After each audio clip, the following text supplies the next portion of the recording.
আসসালামু আলাইকুম। যারাই আমার চ্যানেলের পাশে আছেন সবাইকে মুজিবের শুভেচ্ছা। জয় বাংলা। আজকে আপনাদের সামনে যে বিষয়টা নিয়ে হাজির হলাম সেটা হচ্ছে জননেত্রী দেশরত্ন শেখ হাসিনার স্বদেশ প্রত্যাবর্তনকে কেন্দ্র করে।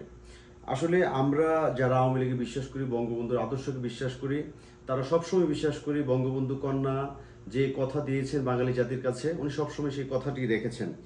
এখন জাতির ক্রান্তি লগ্নে যে কথা জননেত্রী দেশরত্ন শেখ হাসিনা দিচ্ছেন যে উনি আবার পুনরায় স্বদেশে প্রত্যাবর্তন করবেন বাংলার মানুষের চাহিদা অনুযায়ী, দেশের সাধারণ জনগণের চাহিদা অনুযায়ী, সেই কথা পৃথিবীর কেউ বিশ্বাস করুক আর না করুক, আমার মনে হয় বাংলাদেশে যে 43% মানুষ আওয়ামী লীগে বিশ্বাস করে তার অন্তত পক্ষে আমার সাথে একমত হবেন। আপনি দেখুন, এনসিপির পায়ের তলা মাটি সরে গেছে, তারা যেখানে যাচ্ছে সাধারণ পাবলিকের মায়ের খাচ্ছে এবং বাজারের বারগুলোকে কেন্দ্র করে তারা জনসমাবেশ করছে এবং জামাতি ইসলাম এবং শিবিরের যে প্রোগ্রামের যেদিন থাকে তারা সেদিন প্রোগ্রাম ডাকে না। তাদের প্রমাণিত হয় তাদের সাথে সাধারণ জনগণ এখন আর নেই। তারা চাঁদাবাজিতে জড়িয়ে গেছে, নারী কেলেঙ্কারিতে জড়িয়ে গেছে, অর্থ কেলেঙ্কারিতে জড়িয়ে গেছে, তারা অন্যান্য ব্যবসা বাণিজ্যে জড়িয়ে গেছে। কিন্তু তাদের যে মূল দাবি ছিল সাধারণ মানুষকে নামানোর, সেটা ছিল হচ্ছে কোটাকে কেন্দ্র করে। কিন্তু তারা কিন্তু এখন আর কোটার মধ্যে নাই, তারা এখন ক্ষমতা লিপ্স হয়ে গেছে। তাদের সাথে যারা ছিল তারা তাদের কাছ থেকে ধীরে ধীরে সরে যাচ্ছে। তার মানে প্রকৃষ্ট উদাহরণ আপনারা দেখতে পেয়েছেন যে বেশ কয়েকজন ওবামা ফাতেমা সহ বেশ কয়েকজন শীর্ষ নারী নেতৃত্ব তাদের কাছ থেকে সরে গেছে তাদের চরিত্রহীনতার কারণে।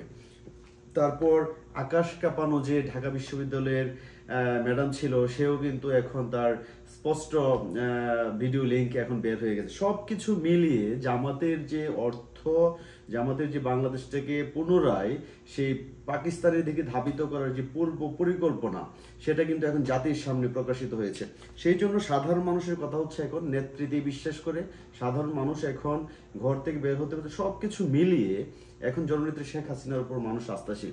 সেই জন্য নেত্রী যে কথা দিয়েছেন উনি পুনরায় দেশে ফিরে আসবেন, সেই কথাটাই আপনারা বিশ্বাস করতে পারেন। কারণ হচ্ছে কতগুলো যে লক্ষণ আমি বললাম সেই লক্ষণ প্রমাণিত।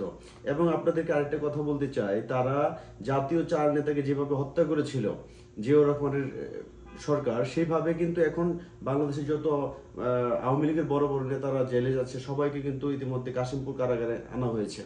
তো এই নীল নকশাগুলো কিন্তু এখন জাতির সামনে মানে প্রতীয়মান হয়েছে। সেই জন্য নেত্রী দেশে ফিরবেন এবং ইনশাল্লাহ ডিসেম্বরের আগেই, আমি দিনক্ষণগুলো প্রকাশ করছি না, কারণ ডিসেম্বরের আগে এবং আগস্টে ইনশাল্লাহ আপনারা ভালো একটা চমক দেখতে পাবেন। সেই জন্য বলবো আওয়ামী লীগের যারা রয়েছে আমরা কর্মী সমর্থক, তারা সকল ভেদাভেদ ভুলে আমরা সবাই চলুন ঐক্যবদ্ধ হই।